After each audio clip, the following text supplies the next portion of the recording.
கீழடி அகழாய்வு அறிக்கையில காலத்தை மாற்ற மத்திய அரசு கூறியதா தொல்லியல் துறை இயக்குனர் அமர்நாத் ராமகிருஷ்ணா தெரிவிச்சிருக்காரு. மேலும் காலத்தை மாற்ற முடியாது அப்படின்னு திட்டவட்டமா மறுத்திருக்கிற அவரு அகழாய்வு குழிகள் தான் காலத்தை நிர்ணயிச்சிருக்கு அப்படின்னு தன்னுடைய எக்ஸ்பிளனேஷனையும் கொடுத்திருக்காருங்க. கீழடி அகழாய்வு அறிக்கையை மத்திய அரசு ஏற்க மறுத்திருக்கிறது தமிழ்நாட்டுல தொடர் பேசு பொருளா இருந்து வருது. கீழடி அறிக்கையில மாற்றம் செய்ய கூறி மத்திய அரசு அனுப்பி இருந்த நிலையில தொல்லியல் துறை இயக்குனர் அமர்நாத் ராமகிருஷ்ணா திட்டவட்டமா மறுப்பு தெரிவிச்சிருக்காரு. இதனால நாடாளுமன்ற கூட்டத்தொடர்ல கீழடி அறிக்கை விவகாரத்தை தமிழக எம்பிக்கள் கையில் எடுக்க இருக்காங்க.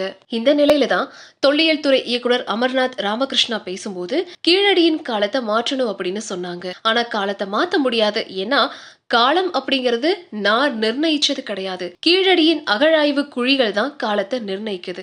அகழாய்வு குழிகள் எடுத்து சொல்ற எல்லா காரணிகளையும் வச்சுதான் காலம் வரையறுக்கப்பட்டிருக்கு. நீங்க சொல்றபடி அந்த காலத்தை மாத்தணும் அப்படின்னா மறுபடியும் ஒரு தடவை அகழாய்வு செய்யணும். நாட்டின் எந்த பகுதியிலையும் பணியாற்ற நான் தயாரா இருக்கேன். அதை பத்தியெல்லாம் எனக்கு கவலையே கிடையாது. அகழாய்வு அப்படிங்கிறது தொல்லியல் ஆய்வாளருடைய முக்கியமான கடமை. அதை செய்யும் போது மட்டும்தான் வரலாறுகள் வெளியில வரும். அகழாய்வு அறிக்கையில பிழை திருத்தங்கள் மட்டும்தான் செய்ய முடியும். ஏன்னா அகழாய்வின் அடிப்படையில அறிக்கையில அங்க கிடைத்த தரவுகளை மட்டும்தான் நாங்க கொடுத்திருப்போம். வேற எதுவுமே அறிக்கையில கொடுக்கப்பட மாட்டாது. அது எங்களுடைய தனிப்பட்ட கருத்துக்கள் இருக்காது. என்னென்ன கிடைச்சிருக்கு, அதை வச்சு எப்படியெல்லாம் காலத்தை வகுக்குது அப்படிங்கறதையே தான் அது சொல்லும். இலக்கண பிழை, எழுத்து பிழை, எண்கள் விட்டு போயிருக்கலாம், புகைப்படம் தவற விட்டு போயிருக்கலாம். ஆனா காலங்களை எல்லாம் மாத்த முடியாது. கீழடி அறிக்கையில காலத்தை மாற்ற முயற்சிகள் நடக்குதா அப்படிங்கிறது எனக்கு தெரியல. இந்திய தொல்லியல் ஆய்வுத்துறை நெறிமுறைகளின்படி குழிகள் தோண்டப்பட்டிருக்கு. மொத்தமா 102 குழிகள் தோண்டப்பட்டிருக்கு. எல்லா குழிகளின் விவரங்களும், கிடைத்த பொருட்களும், கலாச்சார பண்பாட்டு கூறுகளும், தொல்பொருட்கள், கார்பனேட் உள்ளிட்டவற்றை இணைத்து காலக்கணிப்பு செய்து கொடுக்கப்பட்டிருக்கு. அந்த அறிக்கையை படிச்சு பாருங்க.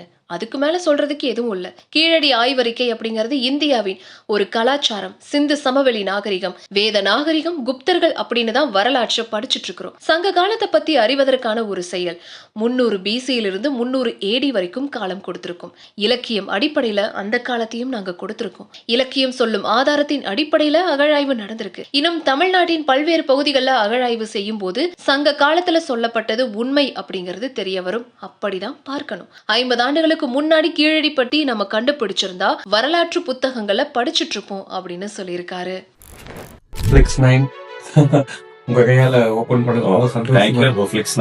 OTT வந்து என்னுடைய நெஞ்சார்ந்த வாழ்த்துக்கள். நல்லா வரட்டும், நல்ல படங்கள் பெரிய லெவலில் வரட்டும். நான் வாழ்த்து. தேங்க்ஸ்.